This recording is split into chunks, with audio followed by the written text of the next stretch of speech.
नाम सुन के क्या लगता है आपको? प्यार का एहसास क्या होता है?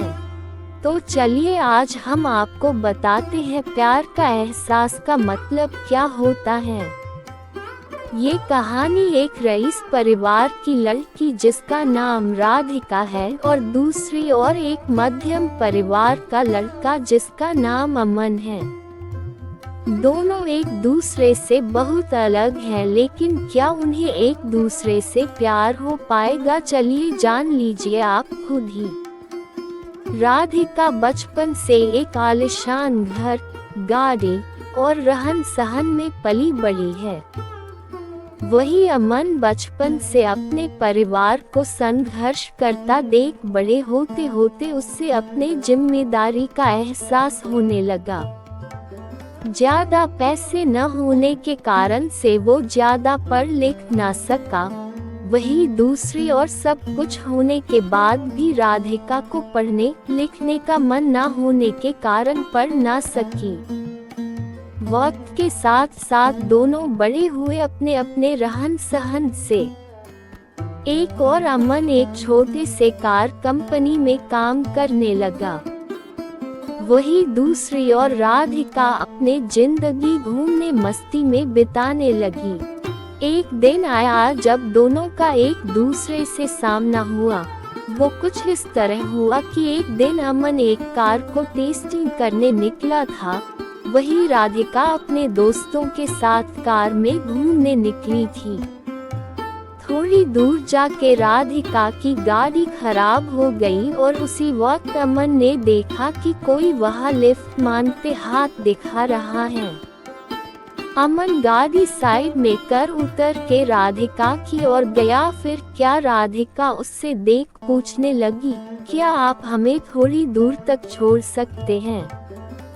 अमन उसकी बातों को सुन के चुपचाप गाड़ी की ओर गया और गाड़ी चेक करने लगा।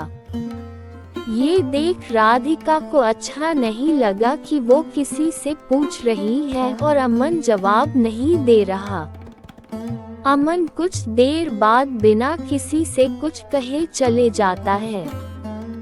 ये देख राधिका को कुछ समझ नहीं आया। तभी पीछे से आवाज आते हुए, राधिका गाड़ी चालू हो गई, अंदर आ जा। ये सुन राधिका उससे शुक्रिया करने जाती, तब तक अमन निकल चुका था। राधिका फिर गाड़ी में बैठ चले गई। एक दिन आया जब राधिका का जन्मदिन था। वो हर साल की तरह अपने परिवार के साथ मंदिर गई। वहाँ उसने अमन को फिर से देखा। वो देखते ही उसके पास गई उससे उस दिन के लिए शुक्रिया कहने। ये सुन अमन ने उससे देख मुस्कुरा दिया। ये देख राधिका ने अमन से पूछा, क्या तुम बोल नहीं सकते? उस दिन भी मैंने पूछा था, तब भी कुछ नहीं बोले। आज भी जब मैं खुद आई तुम्हारे पास तुम्हें शुक्रिया कहने, तो आज भी बस मुस्कुरा दिए और कुछ कहा नहीं। फिर अमन ने कहा कि मुझे देर हो रही थी, लेकिन मैंने वहाँ तुम्हें देखा कि तुम लिफ्ट मांग रहे थे, इसीलिए मैंने गाड़ी रोक के तुम्हारी गाड़ी ठीक करने चले आया। फिर दोनों के बीच बातें चलने लगी। फिर अमन को देर हो रही थी तो अमन ने कहा कि अब मुझे जाना होगा, मुझे ऑफिस के लिए लेट हो रहा है। जाते जाते अमन ने उससे दोस्ती की हाथ बढ़ाया, कहा कि क्या हम दोस्त बन सकते हैं? ये सुन राधिका ने कहा, मुझसे दोस्ती? मैं हर किसी से दोस्ती नहीं करती। ये सुन अमन ने हंसते हुए कहा, चलो ठीक है, कोई नहीं वक्त बताएगा कि दोस्ती करते हो या नहीं आप। ये बोल के वो चल दिया और वह राधिका भी अपने घर की ओर निकल पड़ी।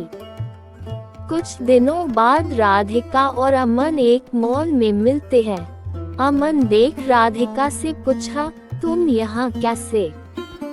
राधिका देखते हुए, बस यूं ही घूमने के लिए आई हूँ, तुम्हारा आज ऑफिस नहीं है जो यहाँ आए हुए हो? अमन ने कहा, आज बस जल्दी काम खत्म हो गया था तो सोचा थोड़ा घूम लूं। फिर दोनों एक कैफे में गए और बातें करने लगे। राधिका ने अमन से कहा, अपने बारे में बताओगे कुछ? अमन हंसते हुए कहने लगा, मैं क्या बताऊं अपने बारे में, मेरा तो बस एक सादा जिंदगी है जहां रोज सुबह ऑफिस जाता हूं और शाम को घर जाके घर का कुछ काम कर लेता हूं, बस फिर खा के सो जाना, फिर वही सुबह फिर से। फिर अमन ने पूछा, आप क्या करते हो? ये सुन राधिका हंसने लगी और कहा, मुझे कुछ करने की जरूरत ही नहीं पड़ती, सब बिना कुछ किए ही मिल जाता है, तो क्यों करूँगी मैं कुछ। फिर अमन ने कहा, अच्छा है, फिर तो हम बहुत अलग हुए। ये सुन राधिका ने कहा, हाँ अलग तो हुए हम, फिर भी तुम्हारे साथ बैठी हूँ यहाँ। फिर अमन ने कहा, बैठी हूँ मतलब हम अलग हैं तो सिर्फ रहन सहन से, बाकी हम दोनों एक ही हैं। अगर तुम दिल से किसी के बारे में सोचोगे तो तुम्हें कोई अलग नजर नहीं आएगा।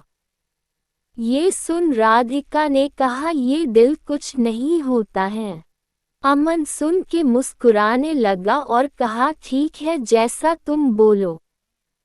फिर हर कुछ दिनों में दोनों मिलते रहते, बातें करते और अपने घर चले जाते। धीरे धीरे दोनों में बातें बढ़ने लगी और दोनों रोज मिलने लगे। अमन ऑफिस से निकल के मॉल चले जाता और वहां राधिका उसका इंतजार करती रहती। फिर एक दिन राधिका ने कहा कि मुझे एक पूरा दिन तुम्हारे साथ रहना है, देखना है कि क्या करते हो तुम पूरा दिन।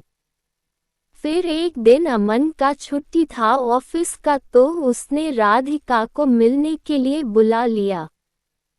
फिर अमन हमेशा की तरह पहले मंदिर गया, फिर वहां से आने के बाद मैदान गया जहां छोटे छोटे बच्चे खेल रहे थे, वहां अमन उनके साथ खेलने लगा। फिर कुछ देर बाद अमन वहां से आश्रम गया जहां वो हमेशा लोगों को खाना खिलाता, उनका कुछ देर देखभाल करता, फिर चले आता। फिर वहां से निकलने के बाद अपने घर आया और अपने माँ को बिठा के घर का बचा हुआ काम खत्म किया। फिर रात हो गई और उसने राधिका को घर छोड़ आया और कहा, ये रहता है मेरा छुट्टी का दिन और यही है मेरी आम जिंदगी, जहाँ जितना हो पता है उतना मैं करने की कोशिश करता हूँ। ये सुन राधिका बिना कुछ कहे चले गई और पूरी रात सोचते रही। ऐसे भी लोग होते हैं जहां अपना छोड़ दूसरे के बारे में इतना सोचते हैं, और एक में हूँ जो आज तक अपने माँ पापा की मदद तो दूर, आज तक पूछा भी नहीं कि वो कैसे हैं, वो करते क्या है। ये सब सोच राधिका भावुक हो गई और अपने माँ के पास चली गई। उसने देखा माँ उसकी काम कर रही होती है। जैसे ही वो माँ पुकारती है, माँ वहाँ से, क्या हुआ, कुछ चाहिए तुम्हें, बोलो। उद्धरण चिन्ह। ये सुन राधिका और भावुक हो गई और माँ को कहते हुए, नहीं कुछ नहीं, बस यही आई थी, और वहाँ से चले गई। बस वो एक पल था जब राधिका को एहसास हुआ कि सच में दिल से सोचने वाले लोग होते हैं। फिर क्या मानो राधिका की दुनिया ही बदल गई। अगली सुबह वो पापा के पास गई और कहने लगी, आज से मैं भी आपके साथ ऑफिस जाऊंगी, मुझे भी आपके काम का बोझ उठाना है। ये सुन पापा सोच में रह गए कि क्या हो गया मेरी बेटी को, आज इतने सालों बाद अचानक से ये ख्याल कैसे आया, और अंदर ही अंदर खुश भी हो रहे थे कि उनकी बेटी अब बड़ी हो रही है, अपने जिम्मेदारी समझने की काबिल बन गई है। बस फिर शाम को हमेशा की तरह वो अमन से मिलने चले गई। बस फर्क इतना था आज कि हमेशा वो घर से आती थी, आज वो ऑफिस से आई है। ये देख अमन को खुशी हुई और उसने राधिका से पूछा, तो दिलो होता है ना। ये सुन राधिका हंसने लगी और उससे माफ़ी मांगते हुए उससे फिर से शुक्रिया कहा कि उसके वजह से आज वो अपने आप को पहचान पाई कि उसकी जिंदगी क्या थी और वो किसे समझ बैठी थी। तो अब आगे क्या बताओ आपको? आगे का तो आपको समझ आ गया होगा क्या हुआ रहेगा। हर कहानी की तरह दोनों को अंत में एक दूसरे से प्यार हो गया और दोनों एक दूसरे के साथ रहने लगे। अमन को एक साथी की जरूरत थी जो उसे समझे, प्यार करे, और राधिका को सच्चाई की एक जिम्मेदारी की जरूरत थी जो उससे अमन ने दिखा दिया। जाते जाते मैं आपको एक बात बताना ही भूल गया। दोनों एक दूसरे से मिले, बातें किए, घूमने रहे एक दूसरे एक साथ, लेकिन अभी तक दोनों ने एक दूसरे से अपना नाम नहीं पूछा। ना अमन ने कभी पूछा कि आपका नाम क्या है और ना ही राधिका ने अमन से कभी उसका नाम पूछा। तो इस कहानी का अर्थ यही था कि किसी की पहचान जानना या पूछना जरूरी नहीं। जरूरी बस यह है कि आप बिना जाने कितना उस पे यकीन करते हो और उसकी मदद करते हो।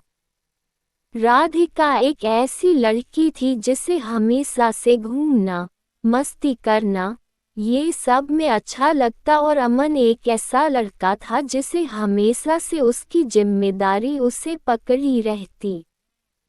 दोनों एक दूसरे से काफी अलग थे लेकिन अंत वही एक दूसरे के लिए बन गए।